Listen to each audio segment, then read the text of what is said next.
Hello and welcome to Kinda Keto with Donna. Today we're going to do a keto version of a winter favorite, a Christmas favorite, a keto eggnog. So join me.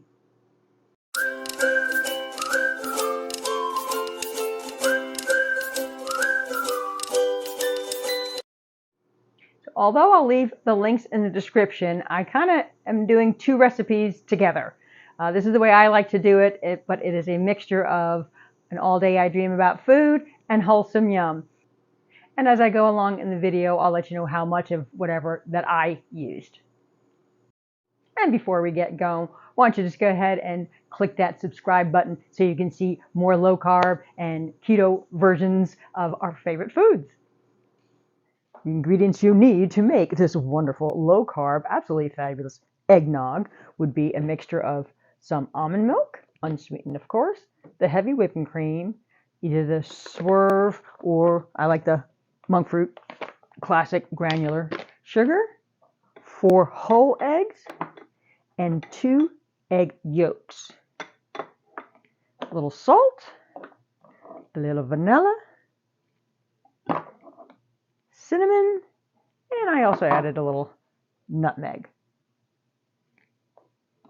And of course, optional is if you did want to make an alcoholic version. So you could do rum, you can do bourbon, you can do brandy. I did this one last year, this little, what is it, a pint? Oh, a half a pint of this brandy for the entire batch, and it was just perfect. Also, the idea of putting the liquor in, it makes it last longer. Otherwise, it only lasts a few days in the fridge. Okay, we're going to start off with all the eggs in a medium saucepan and the sweetener. So I have 1/3 cup here. So one recipe has 1/3 cup, one recipe has 2/3 cup. So do what you like. You also can do an allulose blend or straight up allulose. That's good in this as well. I'm just sticking with the Lecanto, and maybe I'll just do a hair less than 2/3. So just a little bit less. And just a 1/4 teaspoon of salt, so just a very, very little. There we go. So I'm just gonna whisk the egg, the sweetener, and the salt together without any heat to start off with. I left my eggs out just a little bit, just to kind of come to room temperature, even though we're going to be cooking it. Just look that way, not going from ice cold. And once that's all nice and combined, light and frothy, we're going to start adding the almond milk. So this is a mixture of 2 recipes, so I'm doing 3 cups of the almond milk.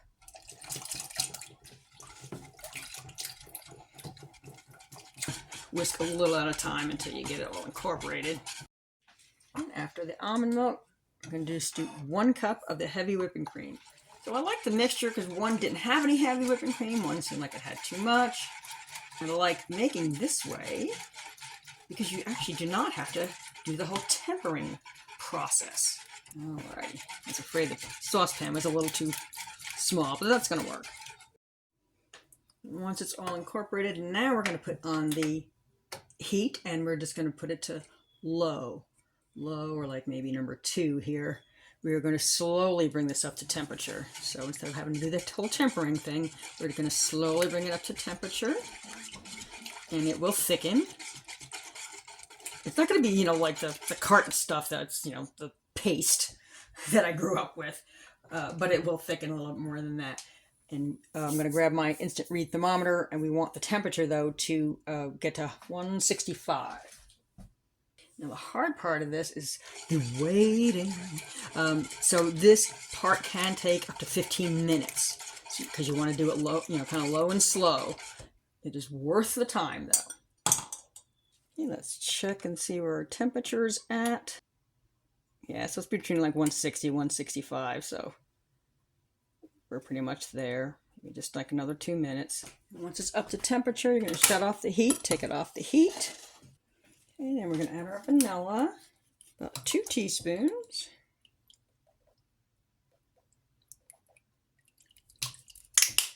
Alright, and then if you are going to have the whatever liquor you want, now is the time. So we're going to put that in. It lasts longer with the liquor already in it. So the serving size of this is 3/4 of a cup. So obviously it is rich. So you do want to be mindful of that. Okay, coating the back of the spoon.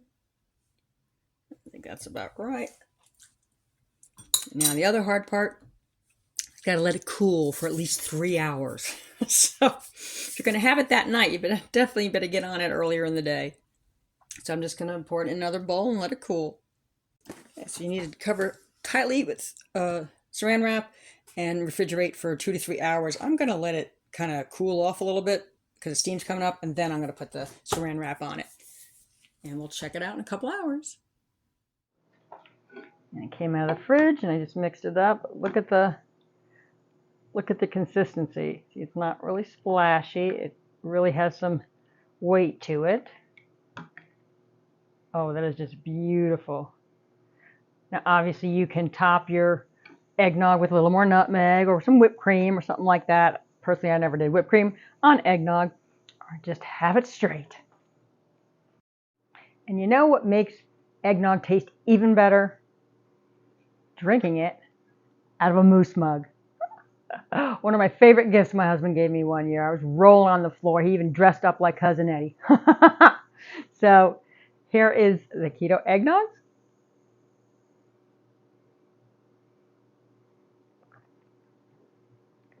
It's just so good.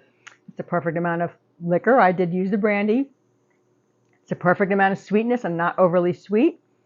Not pasty like the stuff that comes out of the cardboard containers, but yet not splashy. This is wonderful.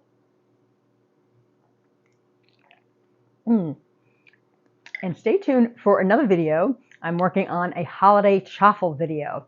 And the last one I was waiting on was the eggnog chaffle. So I needed to make my eggnog first. If you like the video, please give it a thumbs up. Leave a comment. Would you try something like this? Have you tried something like this? And click that subscribe button if you haven't already. And until next time.